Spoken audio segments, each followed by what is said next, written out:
Steam rose off a blackened iron pot before first light, and Chen Xiulian tested the water with 2 fingers, the way her mother had taught her, half a world from the kitchen, where she had first learned the gesture. Around her, canvas tents sagged under a week of Sierra snow, and past the ridge, a blasting crew waited on a whistle that had not yet come. She did not know yet that by week's end, 12 men in this camp would be lying with fever, and she alone would still be on her feet.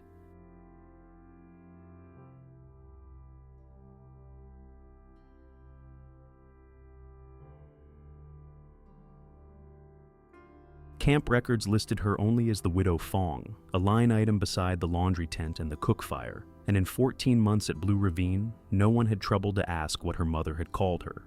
"Boil nothing you can't explain to me first," Dr. Ambrose Teal told her the morning the fever began, certain a foreign woman's medicine chest held nothing a company physician needed. He was wrong 12 times over before the week was out, and only one man on that mountain was willing to say so out loud.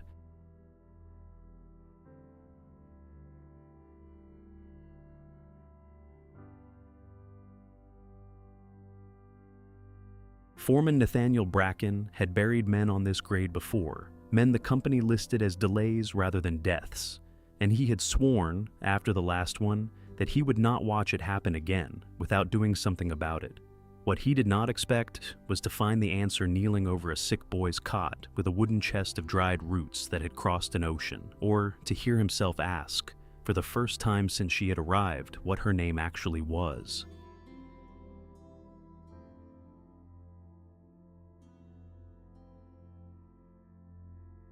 By the time the fever broke, the men who had mocked her would owe her their lives. The company men who blamed her for the sickness would have to answer for it in front of the whole camp. And Chen Xiulian would learn whether Gam San, the gold mountain her father had promised, would either swallow her whole or make her rich. Had any room left in it for a widow, the town had already decided to bury with the rest. This is her story.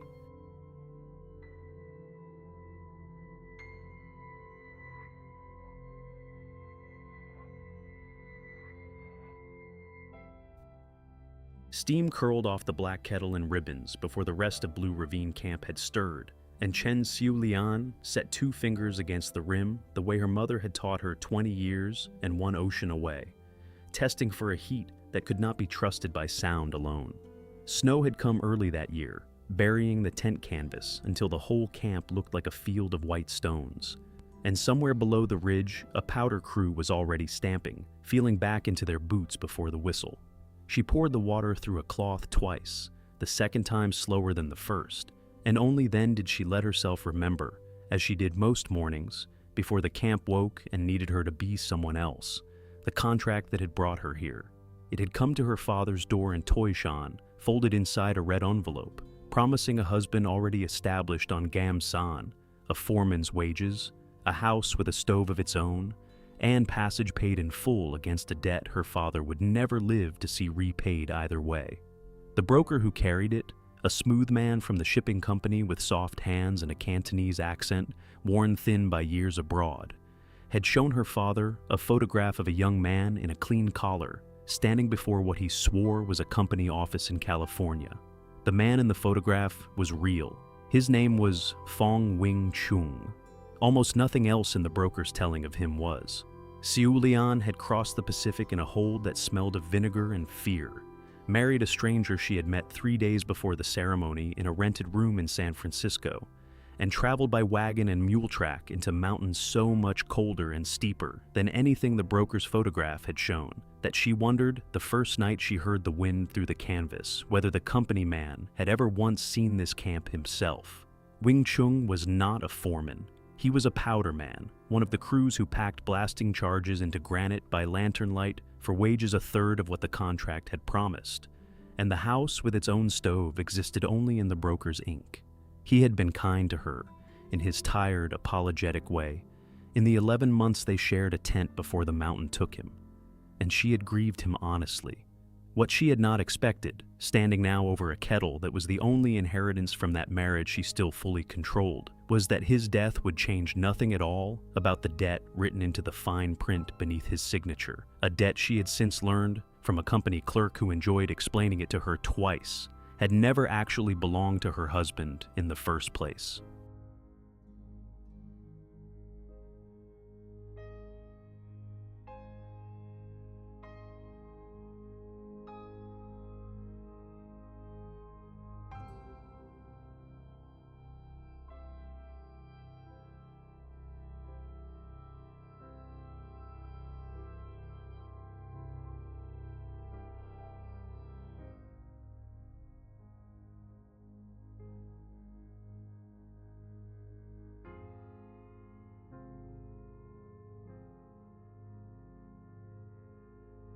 The morning after they buried Wing Chung in a grave marked only with a numbered stake, because the company did not pay for headstones on men who died before their contracts matured, Xiao Lian had gone to the commissary tent expecting, at the very least, to be told she was free to leave. Silas Pruitt, who kept the company's ledgers and its opinions with equal precision, had instead opened a second book she had never been shown, one bearing not her husband's signature, but her own thumbprint, pressed into ink by the same broker in San Francisco, who had assured her father it was merely a formality for a wife accompanying her husband's contract. The clause, translated for her slowly and with visible satisfaction, bound her labor to the Central Pacific Railroad Company, independent of Wing Chung's survival, redeemable through service in the camp, laundry and cook tent, until a sum was repaid that seemed, each time Pruitt recalculated it, to have grown rather than shrunk. "Your husband's death changed his account, Mrs. Fong," he told her, using the surname as though it were a cage built specifically to fit her. "It changed nothing on paper about yours." She had not cried in front of him because she had learned on the ship that tears were a currency men like Pruitt collected rather than answered, and she carried that same stillness with her now, 14 months later, straining the last of the boiled water into a clay jar beside her mother's wooden chest. The chest had survived the crossing wrapped in 3 layers of oilcloth, and inside it, beneath folded roots of qinghao and coils of dried ginger, sat the one object Pruitt had never thought to itemize in his ledgers, a jade pendant her mother had pressed into her palm the night before she sailed, murmuring a single phrase Xiao Lian had never once translated for anyone in this camp, because some words were not meant to survive the crossing into English at all. "Ping on," her mother had said. "Go safely." She had not, in truth, gone safely, not yet. And as she latched the chest and listened to the first coughing startup in the powder crew's tent row that morning, a sound she would come to recognize before the week was finished, as something far worse than a common cold, she wondered whether her mother's blessing had simply been waiting 14 months for the right kind of danger to answer.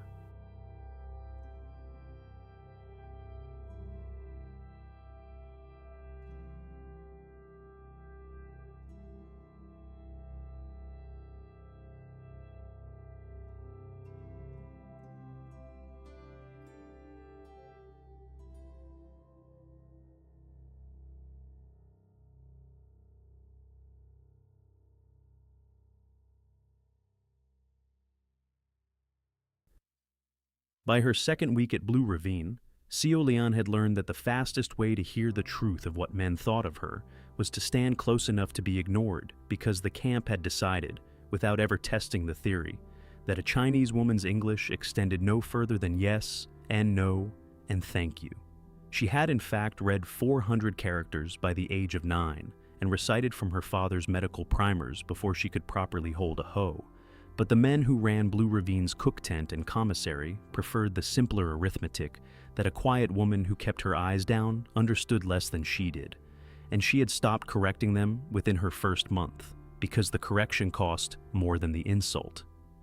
"The widow's laundry's clean enough," she heard the cook Foreman tell Pruitt one gray afternoon, while she scrubbed a cauldron 3 feet from them. "But I don't like her poking round the sick tent asking after symptoms like she's some kind of doctor." Pruitt had laughed at that, the particular laugh men used when a woman's competence struck them as a joke rather than a fact requiring investigation. And neither of them had lowered his voice, because neither of them believed there was anyone present worth lowering it for. Her father, Chen Bo Yuan, had kept a physician's practice in Toishan before drought, and debt collapsed it within the space of 2 harvests, and he had taught his only daughter what he could not afford to teach a proper apprentice: the names of 40 plants and their uses, the signs that separated a fever that would break on its own from one that would not, and the discipline of writing down every patient's course rather than trusting memory alone. She had carried that education across an ocean the way other women carried silver, folded small enough to survive a search, and in the wooden chest beside her cot she kept its physical remnant: dried qinghao bundled in twine, ginger root packed in sand, strips of willow bark her father had taught her to strip and cure long before any Western doctor in Toishan province had thought to try it. None of it mattered to Blue Ravine's official ledger, which recorded her only as the Widow Fong, laundry and kitchen, contracted, the same 3 words repeated in Pruitt's careful hand at the top of every monthly account. and she had come to understand that a name was not a thing men gave you freely in this country. It was a thing you had to make yourself impossible to erase before anyone bothered to ask what it was.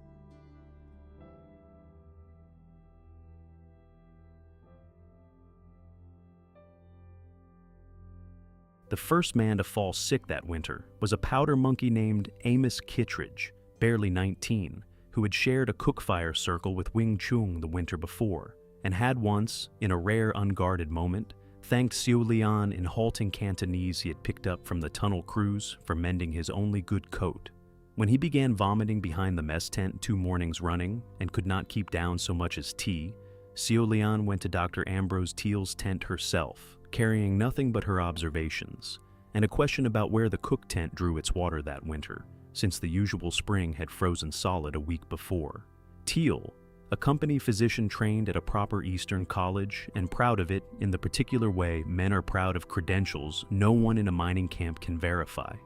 looked at her the way he might look at a stray dog offering medical opinions and told her, not unkindly but not kindly either, that Kittredge had a common camp stomach complaint that calomel and rest would resolve within a day or 2. "Boil nothing you can't explain to me first, Mrs. Fong," he added, already turning back to his ledger. "The last thing this camp needs is a superstition outbreak alongside a stomach one." She had wanted in that moment to tell him that boiling water required no superstition at all, only patience, and that her father had watched an entire county sicken from a well shared too close to a latrine trench long before any Englishman published a paper proving the connection, but she had learned that arguing with a man's credentials in front of his own tent flap rarely improved a patient's chances, and she left instead to check quietly and on her own time exactly where the mess tent's new water source actually ran from. What she found, following the frozen creek bed downhill past the mule corral to a bend where the ice had cracked thin enough to see the water moving beneath it, was a channel running not 30 yards below the trench. The company had dug for the overflow camp's latrines the previous autumn, close enough that any thaw would carry one directly into the other, and she stood there a long time in the cold, watching black water slide under white ice, before she turned back toward camp, already counting without wanting to. How many more men drew their drinking water from that same bend?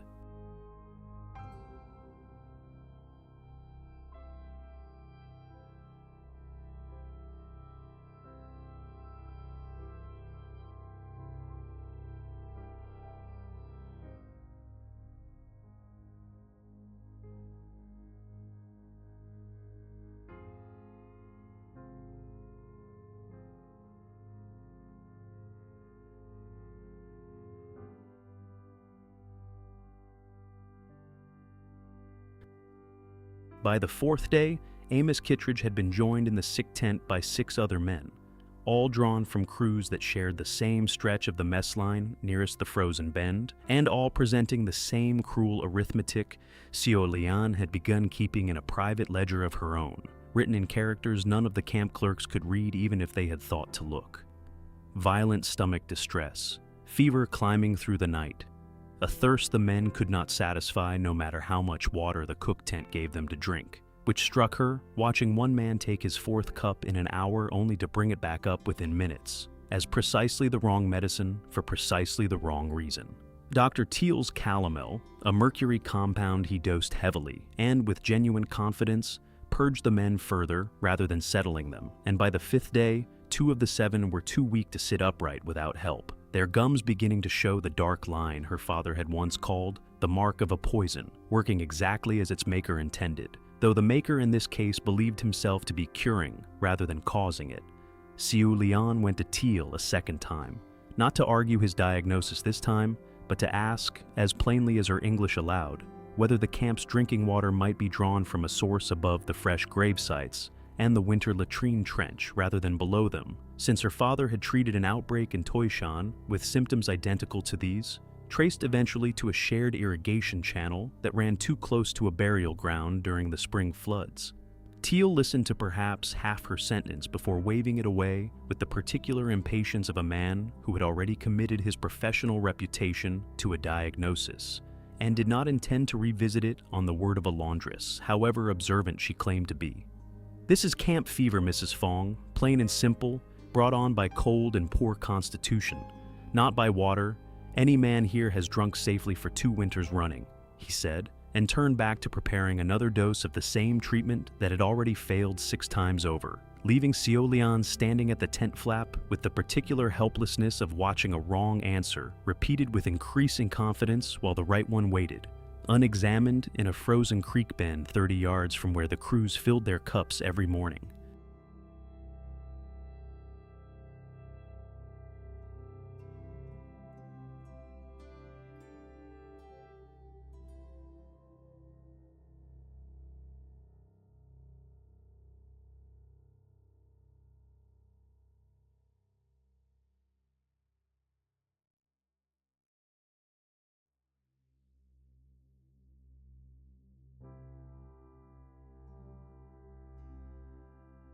That night, unable to sleep for the sound of coughing carrying across the tent rows, Xiaolian took her mother's chest from beneath her cot and did the only thing within her power that did not require Dr. Teal's permission.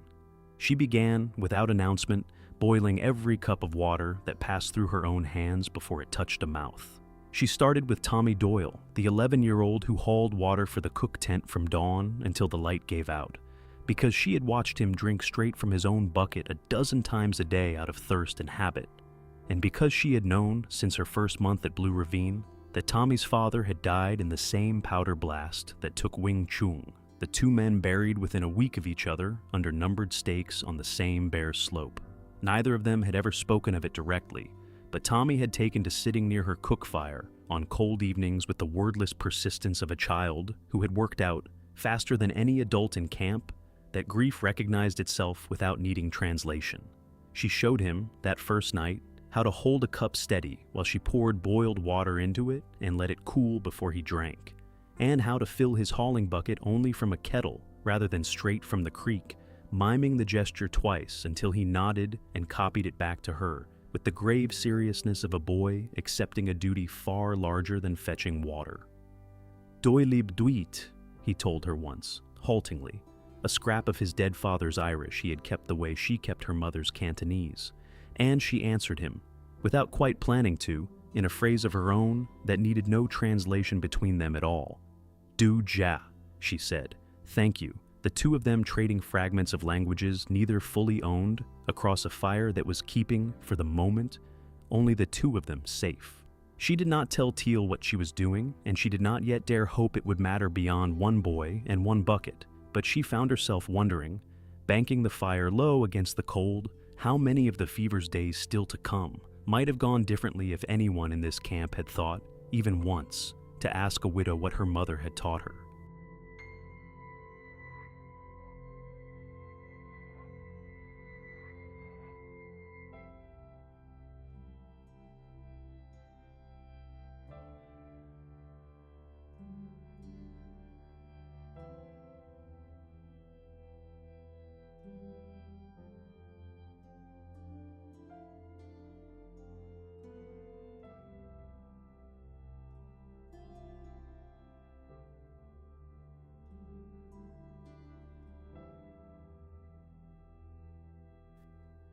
Foreman Nathaniel Bracken found her on the 8th night of the fever, kneeling beside Amos Kittredge's cot, with a cloth pressed to the young man's forehead and a clay cup of something dark and bitter smelling held ready at her knee. And his first instinct, born of 2 winters spent enforcing company rules he did not always agree with, was to ask what business a laundress had treating a sick man without the company physician's leave. He had come to the sick tent that night only to check the count for his morning report to the superintendent, a grim tally that had grown by 2 names since the previous evening, and he stood in the tent flap long enough to watch her work before he said anything at all, the deliberate way she checked the pulse at Kittredge's wrist, against some measure only she seemed to know, the patience with which she coaxed a few spoonfuls of the dark liquid past his cracked lips, the ledger of Chinese characters she consulted by lantern light and then closed again without a word of explanation to anyone. "That man belongs to Dr. Teal's care," he said finally, more to announce his presence than to accuse her, and she did not startle the way most of the camp's men expected a caught woman to startle.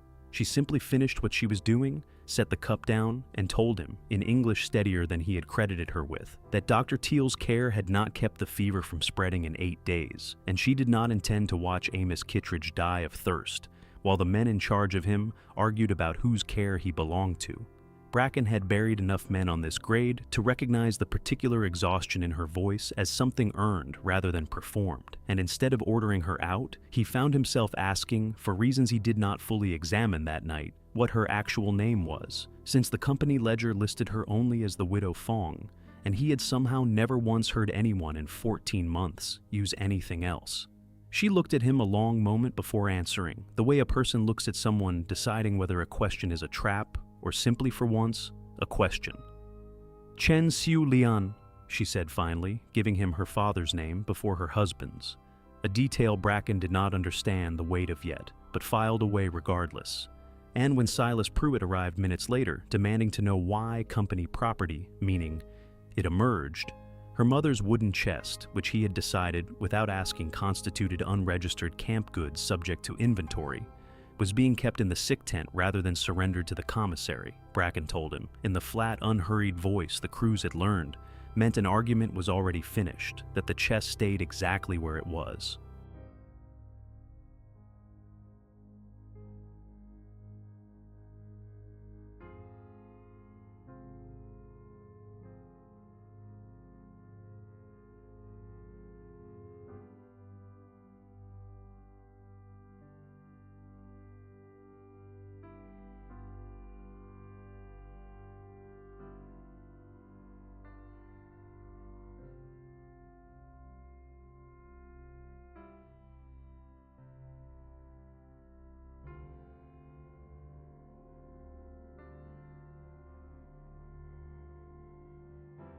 She did not know in the days that followed what to make of Nathaniel Bracken, because the men of Blue Ravine had taught her, through 14 months of careful observation, that kindness offered without an obvious price attached was usually the kind that arrived with the steepest price of all. He did not visit the sick tent every night, but he visited it often enough that Pruitt stopped making his rounds to inventory her chest, and he began, without ever announcing the change, referring to her as Mrs. Chen in his own reports rather than the Widow Fong, a small correction that meant nothing to the company ledger, and, she suspected, everything to the particular way he had decided to see her. He asked her questions she had stopped expecting anyone at Blue Ravine to ask. Not what she could carry or scrub, but what her father had taught her, what Qing Hao was, and why she trusted willow bark over the doctor's calomel, whether the fever's pattern matched anything she had seen before her family's fortune collapsed and forced them toward Gamsan in the first place. She answered carefully in the measured portions she had learned to dole out any information that might later be used against her, and told herself that his interest was practical rather than personal, the same interest a foreman might take in any tool proving unexpectedly useful on his crew. And yet, there was a particular stillness in the way he listened, an absence of the impatience she had grown so used to from Teal and Pruitt and the cook Foreman and nearly every man she had met since the ship's deck. That made her wonder, watching him carry a bucket of boiled water to the sick tent himself. One gray morning, without being asked, whether Gamsan had, after 14 months of proving otherwise, finally produced one man capable of seeing a widow as something other than a line in someone else's ledger. She did not yet trust the wondering, but she found, testing it the way she tested an unfamiliar route before trusting it near a wound, that she could not disprove it either.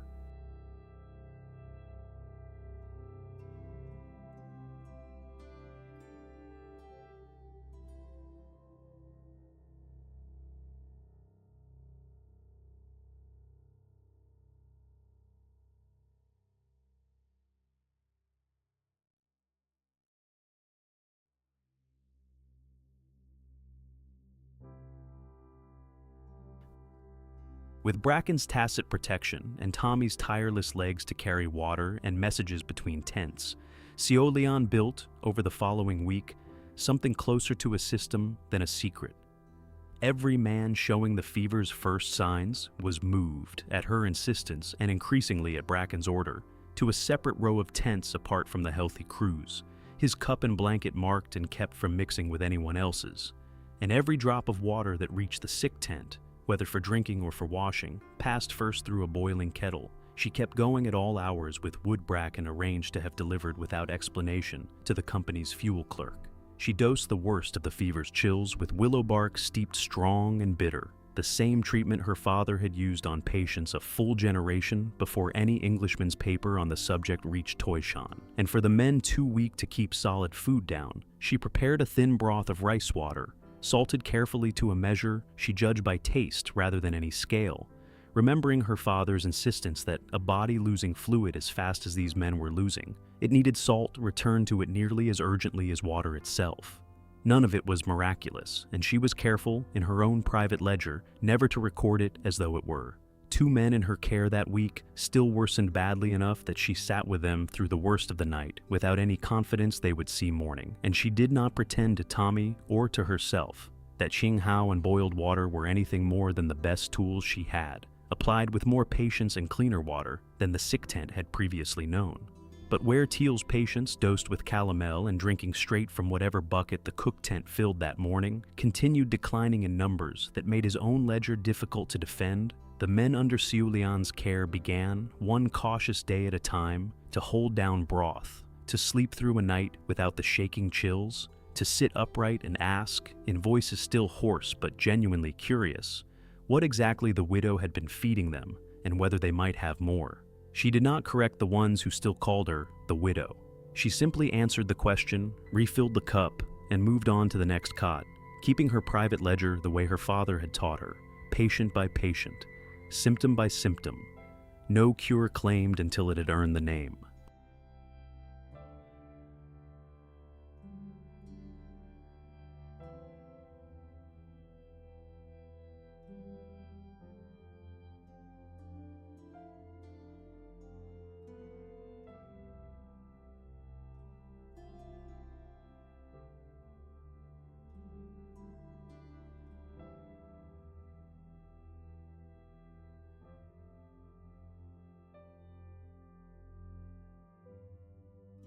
It was Dr. Teal himself, making his morning rounds with a face already tightening towards something between disbelief and resentment, who first pieced together the pattern that half the camp had begun whispering about days before he noticed it.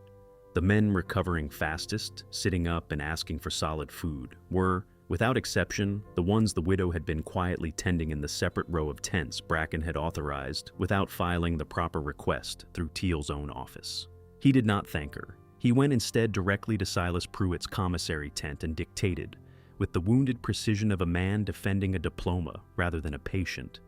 a formal letter to the division superintendent in Sacramento reporting that an unlicensed foreign woman was practicing medicine on company property without authorization, endangering the men under her care through untested folk remedies, and undermining the authority of the camp's properly credentialed physician in a manner that risked the entire operation's discipline. Pruitt, who had never once needed much encouragement to see Seolian as a problem requiring correction, copied the letter twice and made certain, with the particular satisfaction of a small man handed a large weapon, that word of its contents reached the cook tent before the ink had properly dried. Seolian learned of the letter not from Teal or Pruitt, but from Tommy, who came to her fire that evening, white-faced and stumbling over the words, having overheard enough of the commissary conversation to understand that the woman who had taught him to boil his water might soon be ordered off the mountain entirely, license or no license, fever or no fever. She sat very still beside her own kettle for a long while after he told her, turning the wooden chest's latch over once in her fingers without opening it, and understood. With the particular clarity of a threat she had half expected since the morning, Teal first waved away her question about the creek, that saving men from a sickness the doctor could not cure might yet cost her the only ground beneath her feet that Gamsan had ever actually given her.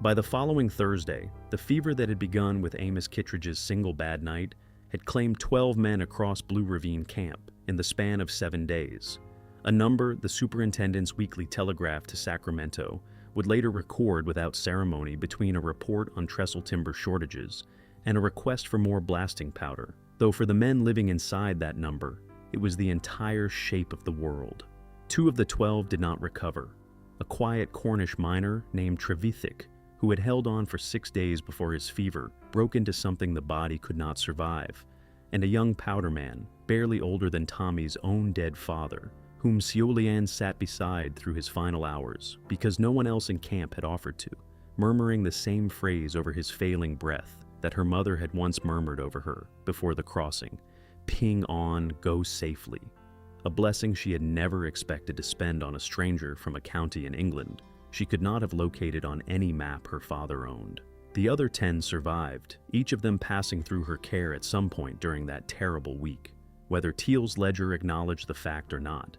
And by the count Bracken kept privately in his own notebook, every man treated according to her methods from the first day of symptoms recovered, while every man treated by calomel alone either worsened or was eventually, quietly,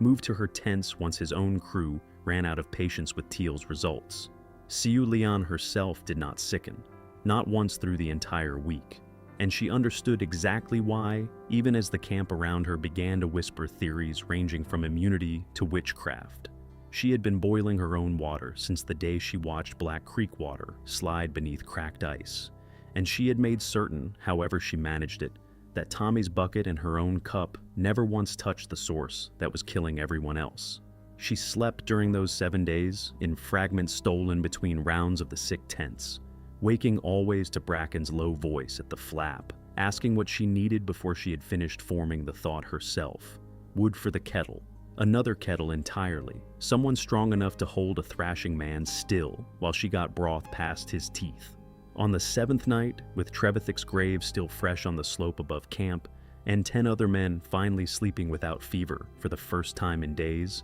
she sat by her fire long enough to write, in the private ledger only she could read, a single line beneath the tally of 12 names. 11 still living, because she had refused at every turn that week to let the number become 12 entirely.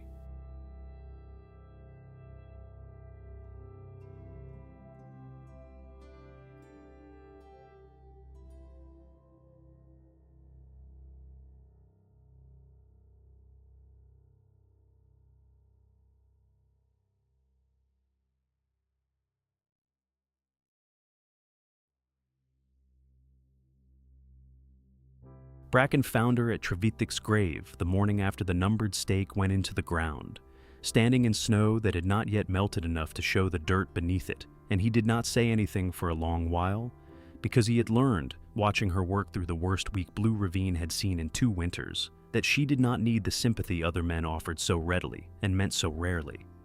"You saved 10 men the company physician couldn't," he said finally, when the silence had stretched long enough that he judged she wanted company more than comfort. "And buried one you couldn't save either, same as the rest of us have done on this grade before." She did not answer him directly, only reached into her coat and closed her hand briefly around the jade pendant she wore beneath her collar, the one object from her mother's hand that had crossed the ocean with her and survived every inventory Pruitt had ever threatened to conduct, and told him, in the plain unhurried English she had built for herself one careful sentence at a time since the ship's deck, that her father had lost patience too, in Toyshan, before the drought took his practice along with everything else. And that grief for a stranger from a county in England was not so different, in the end, from grief for a husband she had known 11 months, or a father she had watched fail slowly over 2 bad harvests. Bracken listened to all of it without interrupting, which she had come to recognize as rare in a man of his position, and told her, before he turned back toward the camp and the morning's crew assignments, that he intended to make certain the superintendent's office heard the true count of what had happened that week, not merely Teal's letter about unlicensed practice. She thanked him for it. "Do. Ja," the words slipping out in Cantonese before she caught herself, and did not yet know that somewhere in the cook tent that same morning, Silas Pruitt had already begun telling a different version of the count entirely. one in which the widow's arrival at Blue Ravine 14 months before lined up, if a man squinted hard enough at the calendar, disturbingly close to the first whispers of camp sickness anyone could recall.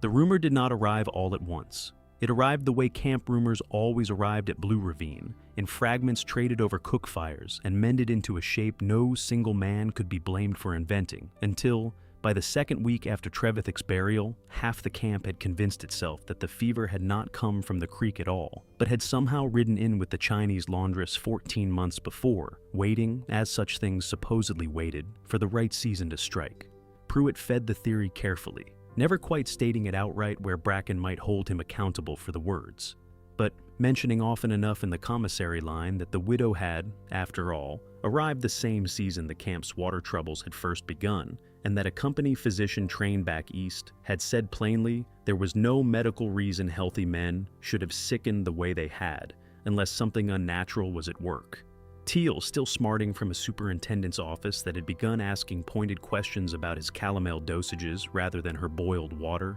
did not correct the theory either. And his silence, from a man the camp trusted to know such things, did more damage than Pruitt's careful insinuations ever could have alone. By the following market day, when the company wagon came through with fresh stores from the valley below, Seolian found herself standing at the commissary counter with her usual list: more ginger root, more clean cloth for the sick tent. A fresh block of the salt she measured so carefully into her rehydrating broths, only to have Pruitt inform her, in a voice pitched deliberately for the line of men behind her, that company goods were reserved that week for camp employees in good standing, and that certain parties under active investigation for unlicensed medical practice did not currently qualify.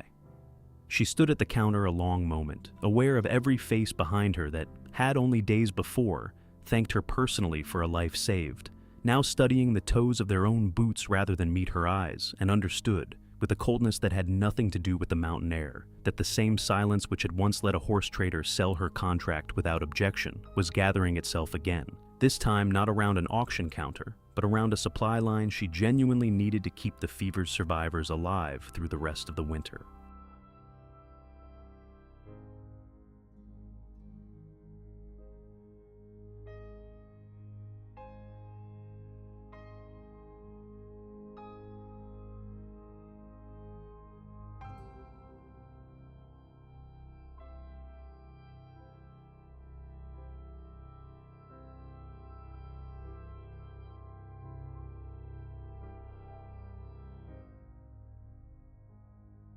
Word reached her by evening, carried again by Tommy's white-faced sprint across the camp, that Pruitt and Teal had gone together to Superintendent Halloran's tent that afternoon, carrying between them the formal letter about unlicensed practice, a second letter drafted that very morning suggesting her presence at Blue Ravine posed an ongoing risk to camp health and discipline,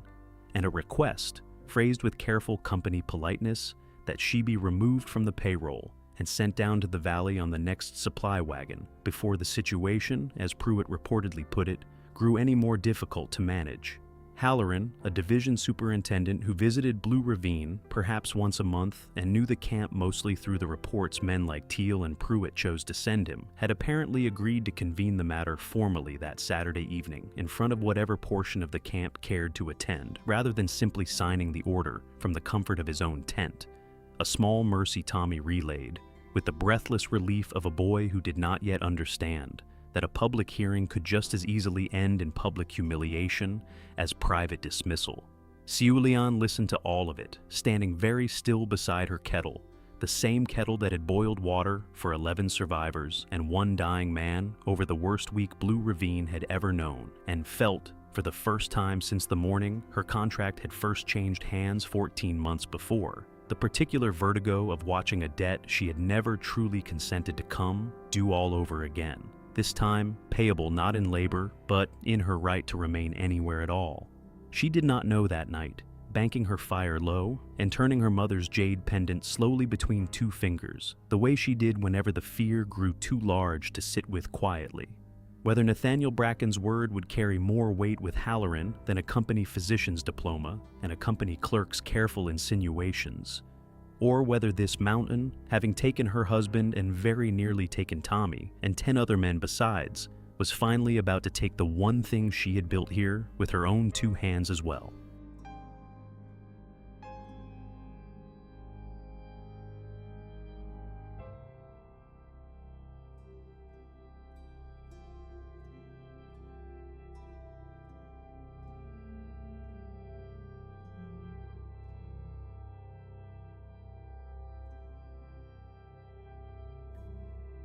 On the morning of the hearing, Leon walked the length of Blue Ravine's main row to the commissary one final time, not for supplies this time, but because she had decided, sometime in the sleepless hours after Tommy's report, that she would not spend her last hours at this camp, behaving like a woman already convicted of whatever Pruitt and Teal intended to charge her with that evening. The line at the counter fell silent as she approached, the particular silence she recognized from the morning her own contract had once changed hands, and Pruitt looked up from his ledger with the faint, satisfied smile of a man who believed the matter already settled in his favor, regardless of what Halloran's hearing might formally decide.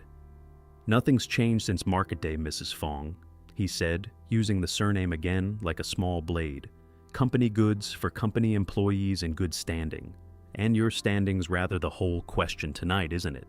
She had prepared, walking the row that morning, exactly what she wanted to say to him, not an appeal for mercy, but a plain accounting of facts he could not easily dismiss in front of the men now watching, and she delivered it the way her father had once delivered a diagnosis to a skeptical village elder, without raising her voice, without softening it either. 12 men had fallen sick in one terrible week. She told the line behind her as much as she told Pruitt, and 10 of those 12 were alive this morning because she had boiled their water and dosed their fevers with roots her mother had taught her to trust, while every man treated only by the camp's licensed physician had either worsened or been quietly moved, eventually, into her care instead.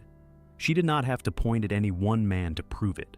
Amos Kittredge himself was standing 4 places back in the line, healthy enough now to be back on the powder crew's morning roster. And he stepped forward without being asked, saying plainly that he owed the widow his life and did not much care what any letter to Sacramento claimed about her license. 2 more men behind him said the same, and then a third, until Pruitt's satisfied smile had thinned into something considerably less certain, and Leon, watching the line's silence shift from the shape it had worn against her into something closer to the shape it had once worn against the men who had once priced her like livestock, understood that whatever happened at Halloran's hearing that evening, she was no longer facing it entirely alone.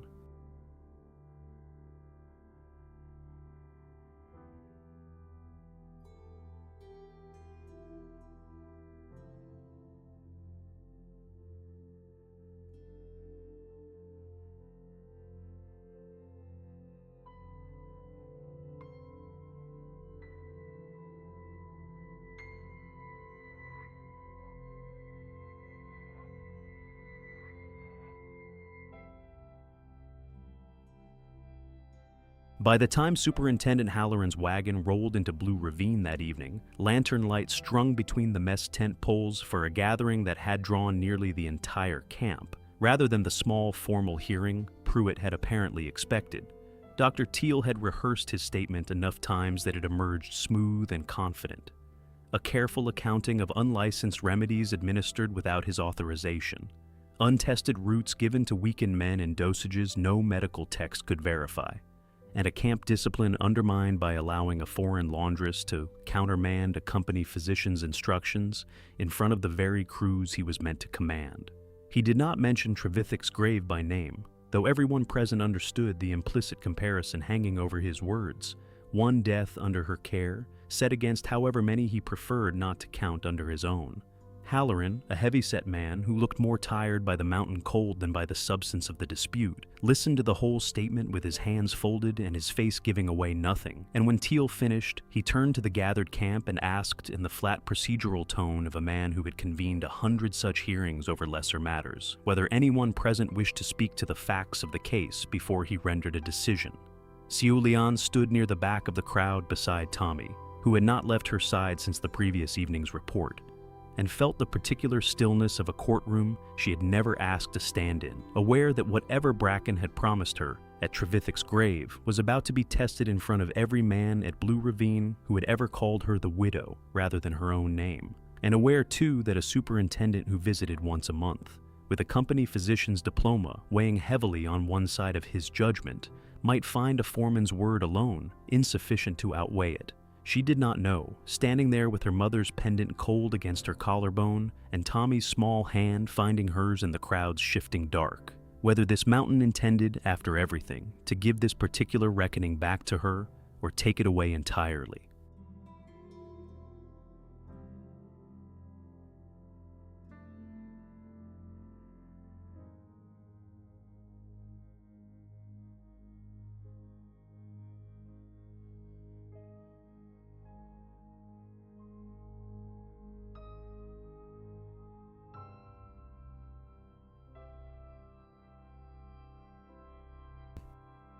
Nathaniel Bracken stepped forward before Halloran had finished asking the question a second time, and he did it the way he did everything on this grade, without raising his voice or reaching for drama, laying instead on the superintendent's own camp table a notebook he had kept privately through the entire 7 days of the fever's worst week.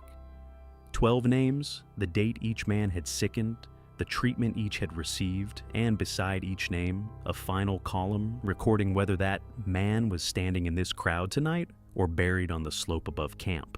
10 of the 12, he said, plainly enough for every man present to do the arithmetic themselves, had received Mrs. Chen's care from the first day of symptoms and survived it.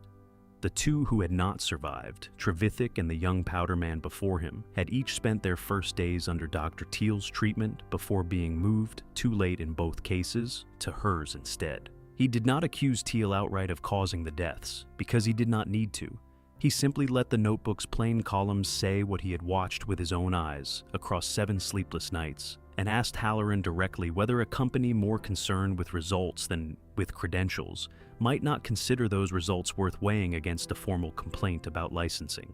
Amos Kittredge spoke next without being asked, then 2 more of the recovered men, then a third who admitted, somewhat sheepishly, that he had drunk straight from the creek every morning for a year without incident until this winter, and had no explanation for it beyond what the widow herself had told him about the trench dug too near the water the previous autumn, an explanation he pointed out that Teal had dismissed outright the very week the fever began. Halloran let each man finish before turning, finally, to Sioulian herself, standing near the back of the crowd with Tommy's hand still in hers, and asked her directly, in front of the whole gathered camp, what she would do differently if the company allowed her to continue.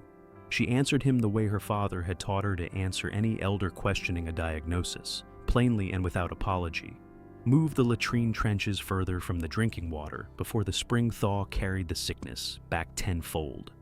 Boil every cup that left the cook tent as a standing camp rule rather than a private habit, and treat the next fever, should one come, with methods proven over a week of results rather than methods defended only by a diploma.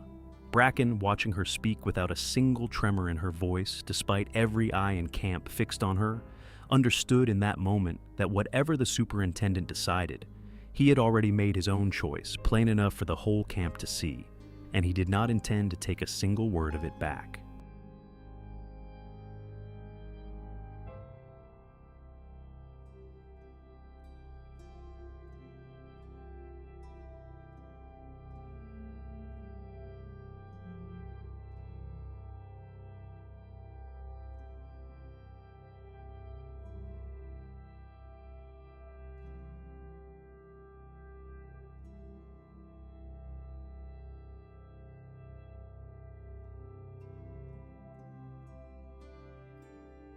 Halloran took longer to answer than the gathered camp expected, turning Bracken's notebook over once in his hands as though its plain columns of names required more consideration than either Teal's diploma or Pruitt's careful letters had. And when he finally spoke, it was with the flat practicality of a man who ran a railroad grade rather than a courtroom, unmoved by drama on either side of the argument. The company, he said, had no interest in losing 10 productive laborers to a repeat of this winter's fever over a dispute about paperwork, and effective immediately, Mrs. Chen's care of the sick would be formally recognized alongside Dr. Teal's, with her recommendations regarding the camp's water supply implemented before the spring thaw, whether Teal personally agreed with them or not. He did not apologize to her, because men in his position rarely did, and he did not reprimand Teal by name in front of the crowd, allowing the doctor to retreat from the gathering with whatever dignity he could still claim. But the decision itself, delivered flatly and without ceremony, landed on the crowd with the weight of something considerably larger than a paperwork ruling. Pruitt said nothing at all, standing at the edge of the lantern light with his ledger closed against his chest. And Siu Lian, watching his face in the moment before he turned and walked back toward the darkened commissary tent, recognized an expression she had seen before on the face of the man who had once priced her at his auction counter. Not defeat exactly, but the particular resentment of a small man who had lost a round he still believed, in some private ledger of his own, he was entitled to win eventually. She did not know, standing in the dispersing crowd, with Tommy's hand still warm in hers and Bracken's steady presence at her shoulder, whether Pruitt's silence tonight meant the matter was truly finished or merely postponed to a season when fewer men remembered whose water had saved them, and she found herself, even amid the relief breaking loose across the camp around her, unwilling yet to set that particular worry down.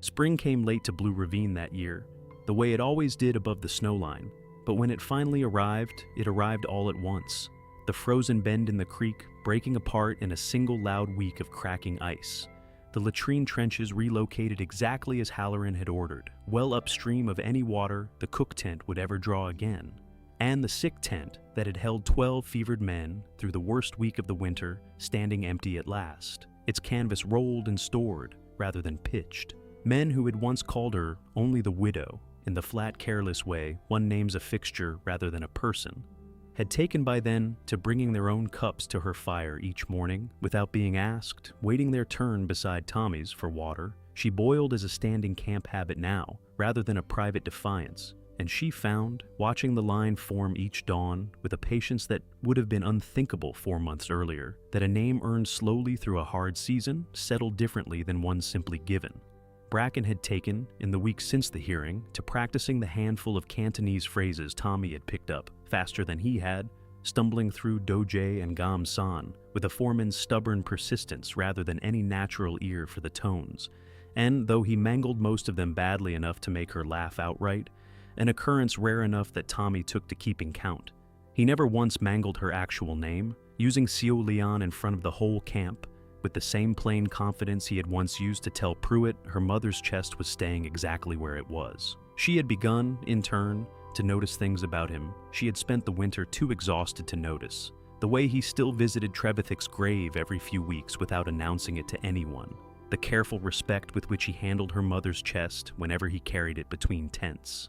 The particular stillness in his manner that she now recognized with the same patient diagnosis she applied to any unfamiliar symptom, as a man who had decided something important and was simply waiting for the right season to say it, plainly rather than rushing an answer that mattered too much to get wrong. She did not rush him either. She had learned, crossing an ocean and burying one husband and outlasting a fever that had taken 12 men down in a single week, that the things worth having in this country were rarely the things that arrived quickly.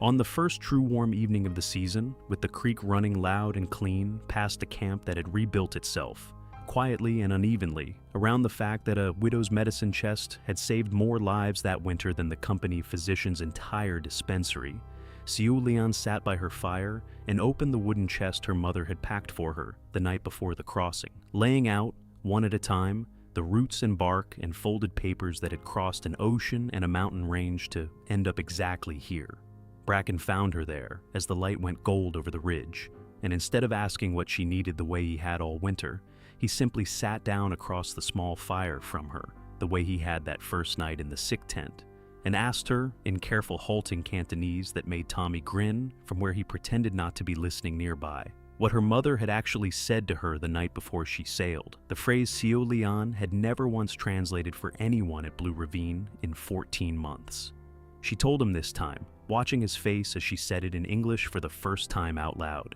"Ping on, go safely." A blessing her mother had sent across an ocean, not knowing whether it would find her daughter alive to receive it or not. And she thought, closing the chest latch gently for the night, that her mother could not possibly have imagined the particular shape safety would eventually take. Not a house with its own stove, not the foreman's wages a broker's letter had promised and never delivered, but a fire on a mountain her family had never heard of, a boy who had taught her a stranger's language of grief in exchange for hers, and a man beside her who had learned, one careful syllable at a time, to say her actual name. Gamsan had taken from her everything the letter promised and given her, in exchange, something considerably harder to put a price on. A life built rather than bought, earned across a fever that took 12 men down in a single terrible week, and left one widow, against every expectation the camp had once held of her, still on her feet. If you had been the one they turned away at that counter, the one they blamed before they thanked, would you have stayed and proven them wrong the way Sioulian did? Tell me in the comments, and subscribe if you want to walk the next stretch of this mountain with her.